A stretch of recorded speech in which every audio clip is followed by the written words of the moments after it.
కార్యక్రమాన్ని సమర్పిస్తున్న వారు వాసవి గ్రూప్. మీ కలలను నేను నిర్మిస్తా. సహ సమర్పిస్తున్న వారు Yugandhar real story. Rice your dreams. అందరికీ నమస్తే.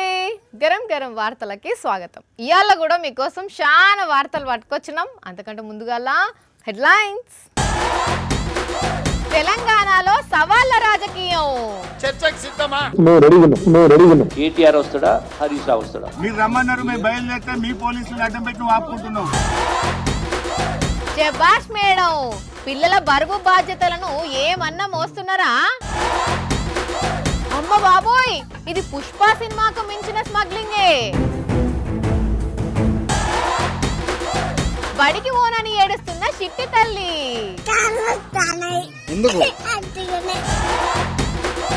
ఫోన్ ఎక్కువ వాడితే మెడ అంతే. మనిషికి మెడ కాకుండా జడ పట్టుకుంటుందా?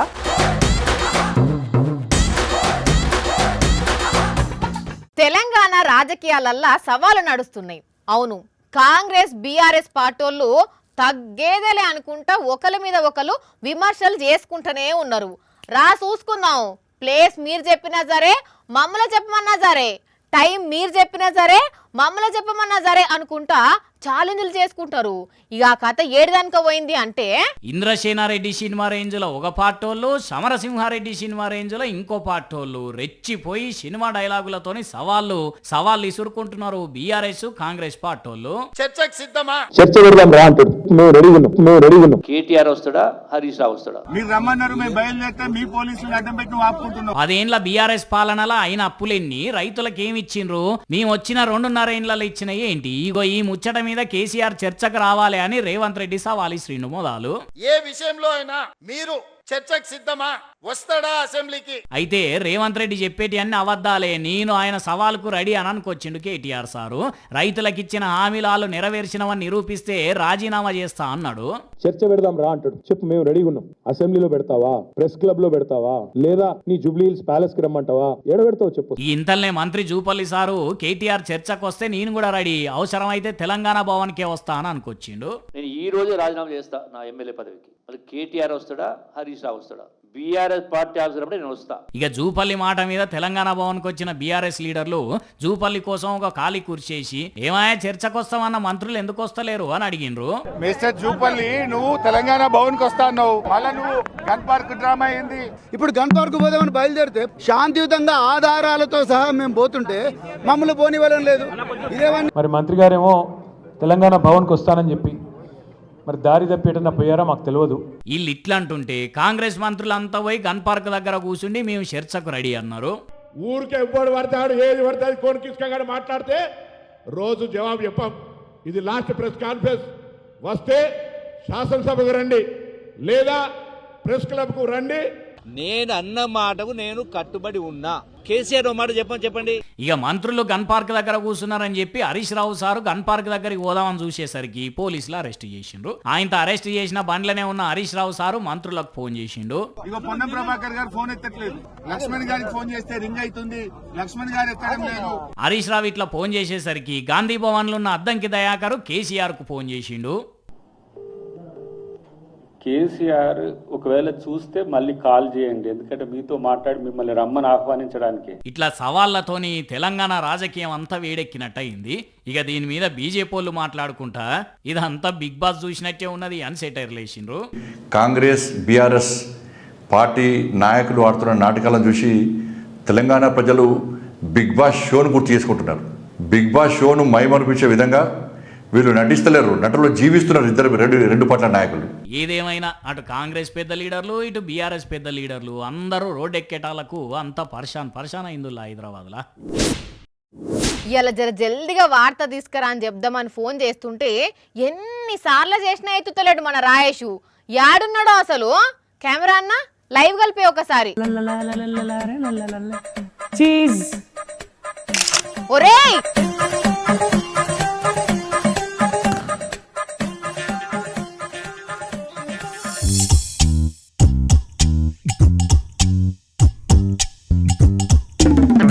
అంత ఎడ్డెడ్డి సూపులు చూసుకుంటా ఏం చేస్తుండ అసలు ఈడు?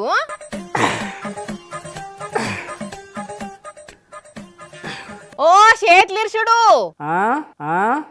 మెడ పట్టుకున్నదా? నవ్వకు, మనిషికి మెడ కాకుంటే జడ పట్టుకుంటదా? మనిషికి మెడ కాకుంటే జడ పట్టుకుంటదా? సరే గాని ఎంత సేపటి నుండి ఫోన్ చేస్తున్నా నీకు? ఫోన్ ఎందుకు ఎత్తుతలేవు అసలు? అసలు ఫోన్ ఉంటే కదా నా దగ్గర. నెల రోజులు ఫోన్ వాడొద్దని డిసైడ్ అయినా నేను. ఎందుకు? శ్రావణ మాసంలో ఉపవాసం చేసినట్టు నువ్వు స్మార్ట్ ఫోన్ వాసం చేస్తున్నావా? నాకు ఫోన్ బాడీ వచ్చిందేమో అని చెప్పి అనుమానం వస్తున్నది వాని, అందుకే ఫోన్ వాడొద్దని డిసైడ్ అయినా. ఫోన్ బాడీయా అంటే? మెడ నొప్పి లేస్తున్నది, ఫోన్ ఎక్కువసేపు పట్టుకోలేకపోతున్నా. ఎక్కువసేపు ఫోన్ చూసి చూసి మెడను వస్తుందేమో. కాదట వాని, ఫోన్ బాడీ ప్రాబ్లం అట ఇది. అది వస్తే మెడలు వంగిపోతాయట, దూరదృష్టి పోతుందట, చేతుల్లో బలం లేకుండా అవుతుందట. వామ్మనే, ఏందిరా నువ్వు అనేది? ఒక్క ఫోనే కాదు, ల్యాప్టాప్, ట్యాబ్, ఇట్లా మెడ కింది కొంచి చూసేది ఏదైనా కానీ దాంతో ఇట్లనే అవుతుందట. ఎవరు చెప్పారు నీకు? థామస్ జర్మన్ అనేట ఆయన పెద్ద వ్యాసం రాసిండు దీని మీద. మరి విరుగుడు ఏందట దీనికి? ఇగో ఇప్పుడు నేను చేస్తున్నట్టే 20-20-20 రూల్ పాటియాలన్నట. అంటే ప్రతి 20 నిమిషాలకు ఒకసారి 20 అడుగుల దూరంలో ఉన్న వస్తువును ఒక 20 సెకండ్లు తదేకంగా చూడాలన్నట. అందుకే బాటిల్ తీసుకుపోయి అక్కడ దూరంగా పెట్టుకున్నా. ఇంకో ముచ్చట, ఫోన్ను మరీ కిందికి పెట్టి చూడొద్దట. అంటే ఇట్లా కండ్లకు ఎదురుగా ఉండేటట్టు పట్టుకోవాలన్నట్నా? కరెక్ట్ చెప్పినావు.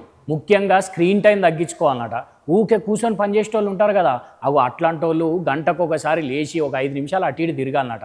అట్లనే మన బాడీని సూర్యరశ్మి తగిలేటట్టు చూసుకోవాలన్నట. ఇంకొకటి ఏంటంటే వారానికి ఒక రోజన్నా కొద్దిసేపు ఫోన్ వాడకం లేకుండా చూసుకోవాలన్నట. మొత్తానికి ఫోన్ చేయబట్టి ఇదంతా అవుతుందని ఫోన్ వాడద్దు అనుకున్నావు అన్నట్టు. అదే కదా. సరే అయితే రేపటి నుండి వాడకుంటుందులే. అదేంది ఇయాల ఏమైంది? వార్త దేవాలే కదా.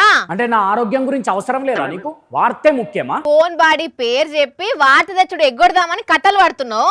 నాకు తెలియదు అనుకుంటున్నావా? అరే నిజం నేను చెప్పేది. స్టాండింగ్ లో నన్ను చూడంగానే ఫోన్ పక్కకు పెట్టిన ముచ్చట నేను చూసినా గానీ నడివిగా ఏదో ఒక సాకు చెప్పి పని ఎగ్గొడదామని చూస్తూ నీకు బాగా అలవాటే కదా. కానీ పబ్లిక్ ముచ్చట ఎరికైంది కదా, ఫోన్ బాడీ అని వస్తుందట. కాబట్టి ఫోన్ వాడకం తగ్గియుండ్రి, మెడ ఎక్కువ వంచకుండ్రి, జాగ్రత్త. ఇంట్లుండే పిల్లలకు అమ్మా నాయనే అన్నీ చూసుకుంటారు. పొద్దుగల నిద్ర లేపి అలా తయారు చేసి తినిపిచ్చి బాక్స్ పెట్టి ఈ స్కూల్కు పంపిస్తుంటారు. మళ్ళీ ఇంటికి వచ్చినాక చదువుపిచ్చి హోంవర్క్ కూడా చేపిస్తుంటారు. మరి అదే హాస్టల్లో ఉండే పిల్లలకు అమ్మైనా నాన్నైనా వార్డెనే, అంతే కదా. అందుకే ఆ బాధ్యతను గిడొక వార్డెన్ మేడం ఎట్లా మోస్తుందో చూస్తే 2 చేతులు జోడించి నమస్కారం చేస్తారు. పిల్లల బరువు బాధ్యతలను ఇంటికాడ అమ్మా నాయన ఎట్లయితే మోస్తారో హాస్టల్ ఉండే పిల్లల బరువు బాధ్యతల్ని ఇంగో ఈ వార్డెన్ మేడం ఇట్లా మోస్తున్నది. పిల్లలకు పానం మంచిగా లేకపోతే ఎత్తుకొని అమ్మ నాయన దావకనకు తీసుకుపోయినట్టే ఈ వార్డెన్ మేడము ఇంగో ఈ బుజ్జికి పానం మంచిగా లేక నడవలేకపోతుంటే ఇట్లా వీపు మీద మోసుకుంటా 6 కిలోమీటర్లు తీసుకుపోయి దవాఖానలో చూయించింది. మేడం పేరు హేమ. మన్యం జిల్లా గుమ్మలక్ష్మీపురం ఆశ్రమ పాఠశాలల వార్డెను. భువనేశ్వరి అనే ఈ బుజ్జికి మస్తు జ్వరం వచ్చిందట. శాతగాక నడవలేకపోతున్నదట. ఎవరిదన్న బండి మీదనో లేకపోతే ఆటోలనో కార్లనో అంబులెన్సులనో తీసుకుపోదామంటే రోడ్డు లేదు, అన్ని రాళ్లే. అందుకే ఆ రాళ్ల నడిమిట్ల నుంచే ఇంగో ఈ బుజ్జిని ఇట్లా తీసుకుపోయింది. అయినా చదువుకునే పిల్లలకు పానం మంచిగా లేకపోతే వార్డెన్ మేడం గిన్ని కష్టాలు పడే బదులు వైద్యమే పిల్లల దగ్గరకు పోయే ఏర్పాట్లు చేస్తే ఎంత మంచిగా ఉండును అని అంటున్నారు వీళ్ళ కష్టాన్ని చూసిన పబ్లిక్. ఈ స్కూల్ కు పోయే పిల్లల ముచ్చట ఎట్లుంటదుల్లా? 5 తరం నాడు పొద్దుటిల్లి 5 గంటలకే లేచి ఆట మొదలు పెడతారు. సోమవారం నాడు పొద్దుటిల్లి 8 అయినా కూడా లేవనే లేవరు. పట్టి పీకిన దుప్పటి కప్పుకునే ఉంటారు. అట్లుంటది పిల్లల ముచ్చట, తెలిసిందే కదా. టైం అవుతుందిరా అని ఇంట్లో ఎంత మొత్తుకున్నా వంకలు ఎట్లా చెప్తారో తెలిసిన ముచ్చటనే కదా. అయితే ఇప్పుడు ఎవరు బడికి పోనని ఏడ్చిర్రు అంటారా? ఇగో గీసెల్లనే.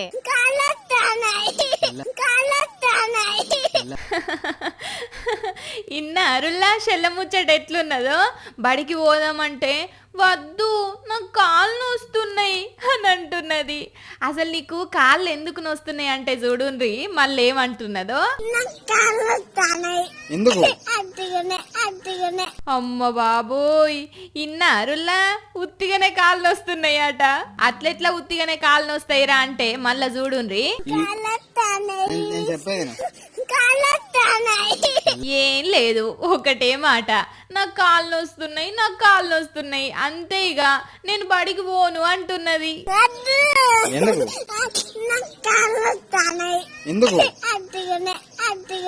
అయినా బడికి పోయేది బండి మీదనేనాయే, అట్లెట్లా కాళ్ళు వస్తున్నాయి అంటున్నదో ఏమో ఈ చిట్టి తల్లికే తెలవలే గాని. చిట్టి తల్లి బడికి పోవాలేరా, బడికి పోయి చదువుకుంటేనే మంచి ఫ్యూచర్ ఉంటది, సరేనా? పో పో ఇక బడికి పో. చెల్లది ఏ ఊరో గాని సోషల్ మీడియాలోనైతే మస్తు వైరల్ అవుతుంటే ఇగో మీకోసం పట్టుకొచ్చినాం. ఎందుకు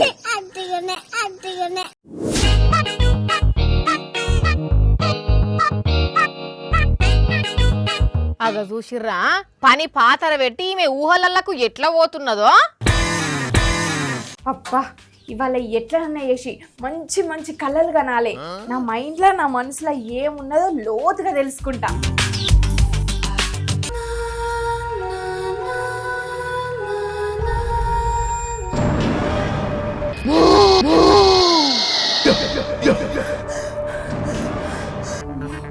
జరంతా అవుతుంటే చచ్చిపోయేదాన్ని. అమ్మో ఇవాన్ నన్ను నిజ జీవితంలో విడిచిపెట్టది, డ్రీమ్స్లలో కూడా వదిలిపెట్టదు అసలు నన్ను. ఏమైంది వెన్నెలా అంత కంగారు కంగారు పడుతున్నావు, ఏదో దయ్యం కనబడ్డట్టు? అబ్బా కరెక్ట్ చెప్పినవు అని.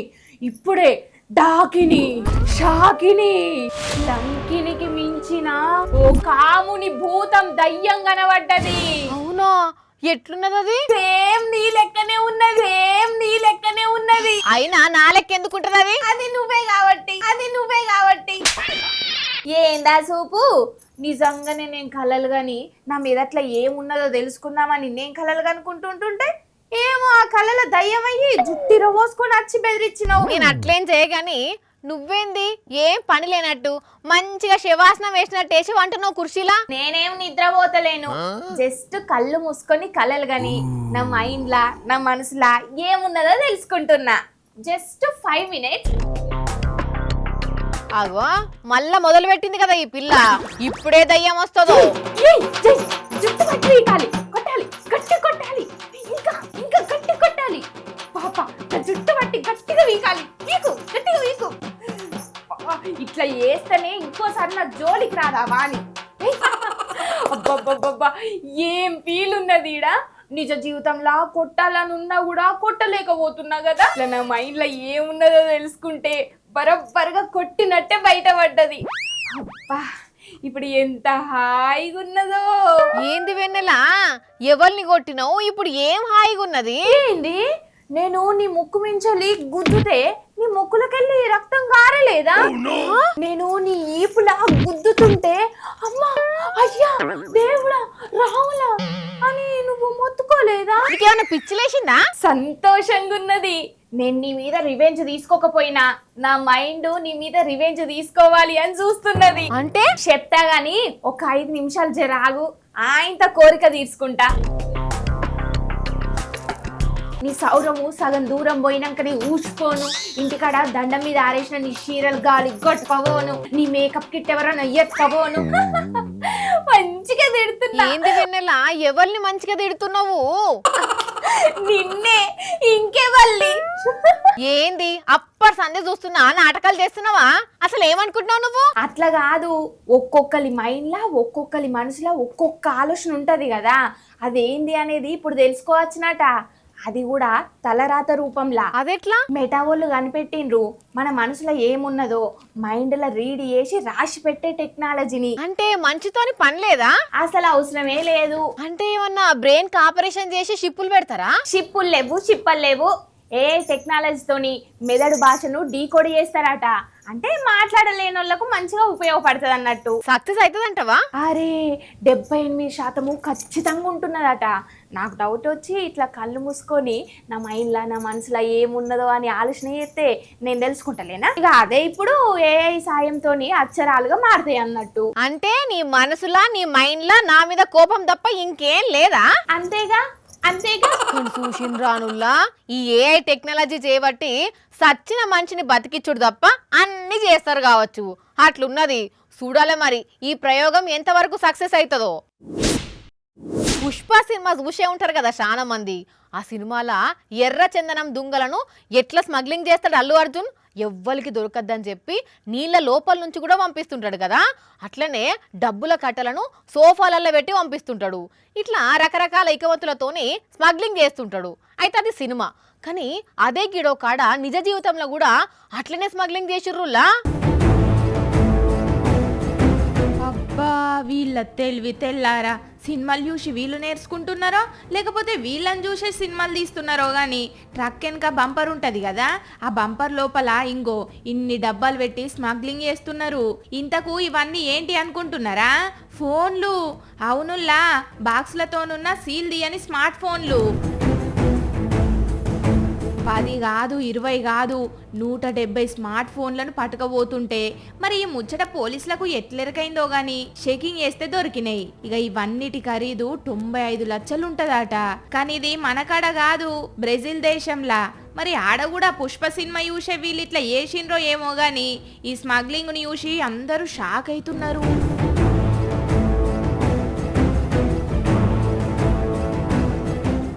చూశారు కదా, ఇవి ఇవాల్టి గరం గరం వార్తలు. మళ్ళీ వచ్చే ఎపిసోడ్లో ఇంకెన్ని గరం గరం వార్తలతో కలుద్దాం. మన టైం అయితే గుర్తుకున్నది కదా, రాత్రి 8:30కు మళ్ళీ పొద్దుగాల 8:30కు. మర్చిపోకుండా చూడండి. టాటా.